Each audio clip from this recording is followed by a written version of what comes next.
Кыргызстандын токойлорунун баары чирип курттап жок болуп баратат. Эч кандай өкмөттөн масштабный иштер алып барылган жок. Даже ушу таң алам дегенде ушу Япониянын келип жер планетасын сактап калайын деп япондор келип бияка акча вложить чуркап жүрөт, бирок биздики акчанын ресурсун башка жака буруп атат да. Опыты кылганга аракет кылып атат. Опыты особо охраняемый природный парк. Түшүнсөңөр, ал жалкоонун жумушу. Мисалы жерде жыгылган карагай жыгылып жата берет.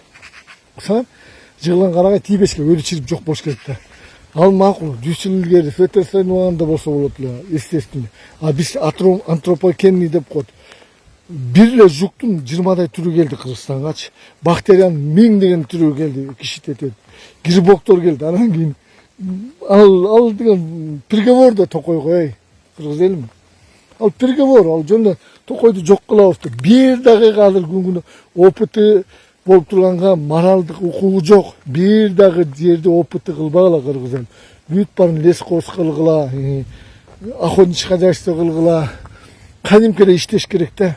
Антропогенный факторду адам уже химия аралаштырып дарылап атса болбой калды. Анан кийин жана самолет менен токойго чачуу бул моундай да. Анткени ичинде фауна бар, ичин баарын өлтүрөт. Анан бул химияга чачып отуруп, жана коёндор Австралияда иммунитет пайда болгондо, даже биологический войнагачы бир чачканда конкретно жакшы дары чачып, өтө жаратылышка, фаунага зыяны жок дары чачып, мамлекетти сактап калыш керек кыргыз элим.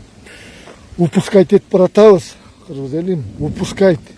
Биз токойду упускать этип атабыз. Мына моңуй сөткө түшүп алгыла. Бул уже акыркы токойлор 1 жыл, 2 жылдык өмүрлөрү калды. Эң сонун моменттерди кетирип атабыз да. Политика деп отурупчу. Ошо колдон келсе, бир жакшы адам болуп калса, Садымбекжоевич Орунтаевка ишенип калыптыр го, Нурдан Орунтаев, сен айтчы депчи. Анткени ал эч кимге ишенбей калган да, Орунтаев порядочный экен да.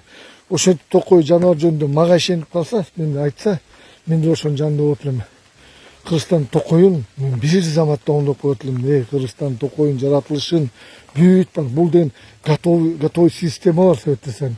Булар просто могу иштеп аткан эмпошниктер чет өлкөнүн акчасын аларга должен. Мен баарын чаап туруп эле баягы советский методика кылып, айылда канча токойчу бош жүргөн кишилердин баарын токойчу кылып, токой системасын иштетип, токой системасынын айлыгын көтөрүп, сонун аттарды алып, сонун техникаларды алып, бош жаткан айылдарга алып келип бетон иштетип, баарына жумуш таап берет элем да. Бир заматта Советтер Союзунда мен атамда биз кичкече иштеп жүргөндө лесхозто оору деген понятие жок болчу.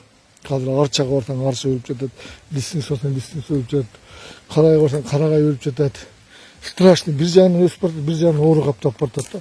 А бир убакта казыр ушу эң опасный моментти упускать этип алсак, бүттү. Казыр жанакы Жалал Абадтагы лесер защитаның станциясы бар болчу. Канча жылдан бери жанагы Непанышев кооператив чыгарбай турганда, бүгүнкү күндө уже ал сокращение тиги бу деп отуруп жинди деманды чыгарып ийдик бия болдучу. Бүт Кыргызстанга жайылып кетти. Анан айыл жайылып кеткен үчүн мен ошон үчүн айтып атам. Өкмөт башчы деле түшүнсө болот эле да. Президентке же жеткире албай атам да. Президентке ушундай оор акыбалда өтө чыныгы токойго адис көз карашы бар кишини алыш керек эле да.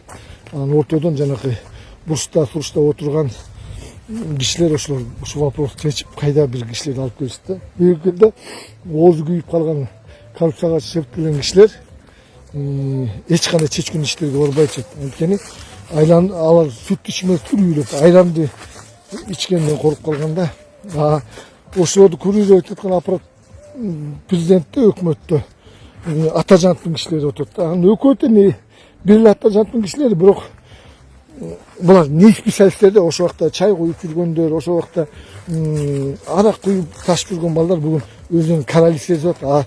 Суть ишти жакшы билбейт. Чыныгы токойчулардын баары жок. Кандай күрөшкөнүн билбейт, только отписка менен.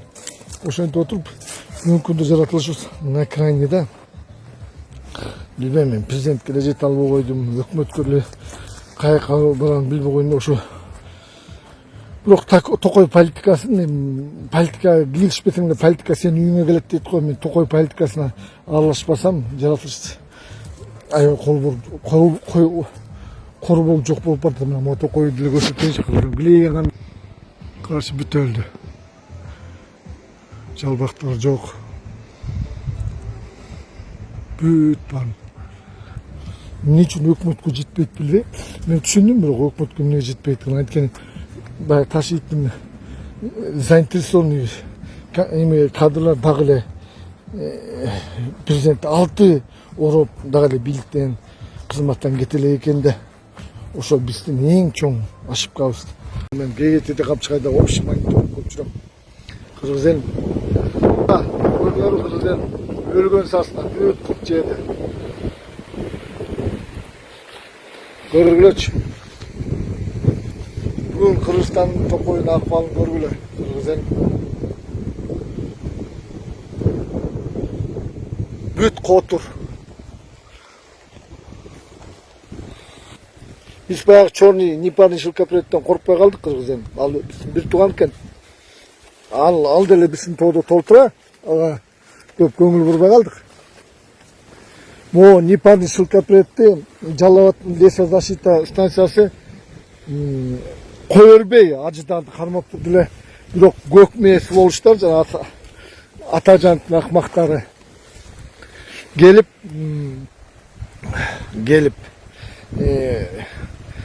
токойчолорду кууп салгандан кийин анан калгандарын азыр ошо калган токойчунун баары жок, ошону сокращение кылып салган Кыргыз элим. Бүгүн Кыргызстан токой на экране. Мына мону мага окшоп сүрөткө түшүп алгыла.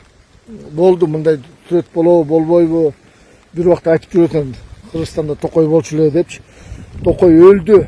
Мына мен рюкзак көтөрүп жүрөм. Бүт анализин алдым, сасынын анализин алдым, четинин анализин алдым, ит мурунун анализин алдым, арчанын анализин алдым, карагайдын анализин алдым, тикенектердин анализин алдым, лисинсанын анализин алдым. Бүт токой оорулуу Кыргыз элим. Бүт токой оорулуу. Өкмөттүн башчысын жумуштан кетириш керек. Айторум, Кыргызстан на крайне болуп калды Кыргыз элим. Не алабыз билбейм. Казыркы ушул күндө мына жамбыр деле жаап. Мен эмнелердин баары келип атат айтайынбы? В общем, эме кылбаш керек болот. Эмне? Бир да опыты болбош керек. Опыт деген эмне билесиңер? Особо охраняемый природный парк такыр болбош керек. Анткени Кыргызстандын токойлорунун баары карачыңыз.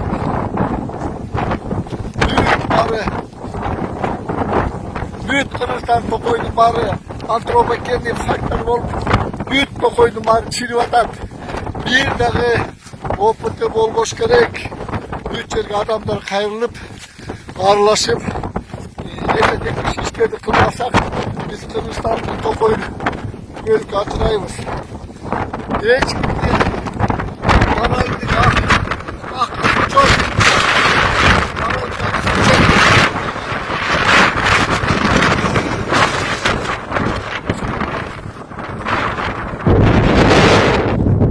Эч кимдин моралдык акысы жок. Опыттуулар бүт опыттуулар жоюлуш керек. Лесхоздорду жана тойлорго бөлүп атган акчаны, миллиард акчаны токойго жумшаш керек.